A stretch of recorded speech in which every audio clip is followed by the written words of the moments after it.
Olá, alunos, tudo bem? Então, antes de a gente fazer qualquer coisa, a gente tem que calcular a capacidade do reservatório que vai alimentar aqui toda a edificação, beleza? Então, vamos ver o procedimento aqui. Aqui, eu vou deixar disponível para baixar, né, esse material. Então, a gente tem o roteiro para poder calcular a capacidade do nosso reservatório. Então, vamos analisar aqui. Para fazer o cálculo do consumo de água de uma edificação, fazemos o uso de tabelas, analisando a taxa de ocupação e tipo de uso da edificação com o consumo por pessoa, também conhecido como consumo per capita, né? Então a gente vai ter a seguinte fórmula: CD, que vai ser igual a P vezes Q, aí CD consumo diário, P população e Q o consumo per capita. Então, aí depois a gente calcular o CD, a gente calcula o CR, que é a capacidade do reservatório. O CR é 2 vezes o CD. Então a gente calcula aqui o CD, depois multiplica por 2 para calcular o CR. Aí eu coloquei aqui uma observação: dada a necessidade, fazer a seguinte distribuição da capacidade de reservatório.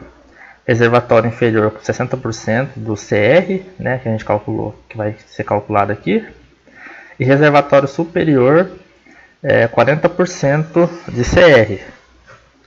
É recomendado mais para casos em que a edificação possui 3 ou mais pavimentos e a altura maior que 9 metros. Então não é todo caso que a gente vai ter que fazer essa distribuição de reservatório inferior e reservatório superior, nessa porcentagem. Isso serve também para diminuir um pouco a sobrecarga nas estruturas, né? Quando a gente tem muitos pavimentos, né, a gente tem muito sobrecarga na nossa estrutura. Então, até por uma questão de segurança estrutural, opta por fazer isso. Aí aqui a gente tem a tabela que a gente vai consultar, taxa de ocupação de acordo com a natureza do local. Então a gente tem aqui residências, a taxa de ocupação, bancos, todo tipo de edificação, né? E aqui o consumo. Não sei se vocês vão conseguir visualizar aqui da tela, mas vai estar para vocês baixarem e vocês vão conseguir visualizar. Aqui está o consumo médio, né, de cada tipo de edificação também. Aqui a gente tem a população e aqui o consumo per capita, beleza? Eu elaborei aqui um exemplo para a gente fazer. Ó, calcular a capacidade de reservatório de um edifício residencial de 5 pavimentos, com 2 apartamentos por pavimento, sendo que cada apartamento possui 2 quartos. Então vamos à resolução. Deixa eu aumentar aqui o zoom, né? Então vamos lá. Primeiro de tudo, calcular o CD. Vamos calcular aqui qual que é a população. Nós temos aqui na nossa tabela, para residências e apartamentos, a taxa de ocupação é de 2 pessoas por dormitório. Então vamos vir aqui, 2 pessoas por dormitório. E quantos dormitórios tem? Eu disse aqui que é de 2 quartos. Então 2 dormitórios. Esse aqui dá um total de 4 pessoas em um apartamento. Beleza? 2 pessoas por dormitório, 2 dormitórios, 4 pessoas. Isso é um valor médio. É óbvio que alguns quartos, por exemplo, num apartamento de um casal, às vezes só vai ter 2 pessoas. Outro vai ter 2 adultos e 2 crianças. Aí as crianças podem estar no mesmo quarto ou não, mas para efeito de cálculos considera-se assim, beleza? Número de apartamentos. Nós temos 5 pavimentos com 2 apartamentos cada, então nós temos um total de 10 apartamentos. Se nós temos 4 pessoas por apartamento, quantas pessoas tem 10 apartamentos? 4 vezes 10, 40 pessoas total. Aí o que? O que é isso daqui, ó, é o consumo per capita. A gente vai vir aqui, ó, a gente tem residência popular, residência de médio padrão e residência de alto padrão. Então aqui a gente tem para popular 150, médio 200 e alto padrão 250. Aqui eu coloquei como médio padrão, 200 litros por dia, médio padrão. Aí o CD vai ser 40 população vezes 200 consumo, então 8.000 litros por dia, deu meu cálculo aqui. Aí a capacidade do reservatório é 2 vezes o consumo diário, porque assim, para efeito de segurança, né, às vezes pode haver uma interrupção na rede, está fazendo manutenção na rede que abastece, né, o apartamento. Se a pessoa tem reserva apenas de um dia, ela pode ficar sem aquele serviço, né? Pode ficar ali durante um longo período sem ser abastecida e ficar sem o serviço. Agora, se ela tem uma reserva de 2 dias, ela consegue suprir caso ali durante algum momento venha a faltar, beleza?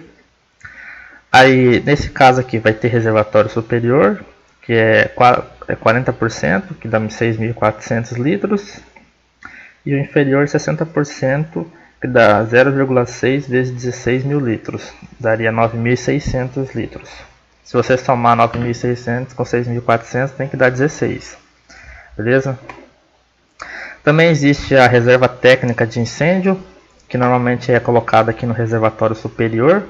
Não coloquei aqui porque normalmente ela tem um tratamento diferente, no nosso curso não vai ter, né, que é a nossa residência, mas normalmente se adiciona aqui 10 mil litros no reservatório superior. Aí você teria que colocar aqui 6.400 mais 10 mil litros, aí ficaria 16.400 mais 9.600. Mas a gente trata da reserva técnica em um outro momento, beleza? Então agora vamos lá no nosso exemplo do nosso curso. Nosso curso vai ser uma edificação residencial e vai ter apenas 2 dormitórios. Eu nem detalhei aqui a parte arquitetônica, porque eu foquei só na parte hidráulica. Então como é que ficaria aqui o exemplo do nosso cálculo, para o nosso exemplo aqui? A gente já viu um exemplo lá. Vou fazer aqui no Paint mesmo. Vou abrir aqui uma caixa de texto. Então como é que seria? A gente sabe que CD é igual a P vezes Q. O P nosso seria o que? Seria 2 pessoas por dormitório vezes nós temos 2 quartos, né? A gente vem aqui, 2 dormitórios. Então a nossa população seria de 4 pessoas, né? E o nosso Q seria do que? Seria o Q de residência popular, 150 per capita, né? Então aqui seria 150. Aí o nosso CD seria igual a 4 vezes 150, que seria igual a 600 litros. A capacidade do reservatório seria igual a 2 vezes isso, 2 vezes 600, que é igual a 1.200 litros. Beleza? No nosso caso aqui não tem por que fazer cálculo de reservatório inferior ou superior, né? Que é só uma residência. Então o reservatório, né, também conhecido como caixa d'água, que a gente vai ter que colocar aqui nesse projeto, é de 1.200 litros, beleza? Espero que tenha entendido. Qualquer dúvida você me chame, pergunte lá para mim. Essa aula aqui foi gravada depois das outras aulas do curso que já existiam, né? Um aluno me solicitou esse cálculo. Inicialmente eu não tinha pensado nessa parte.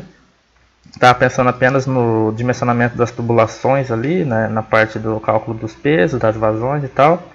Aí eu não tinha gravado essa aula, eu estou gravando essa aula posterior, beleza? Então, espero que tenha entendido, espero que tenha gostado. Então, até a próxima aula.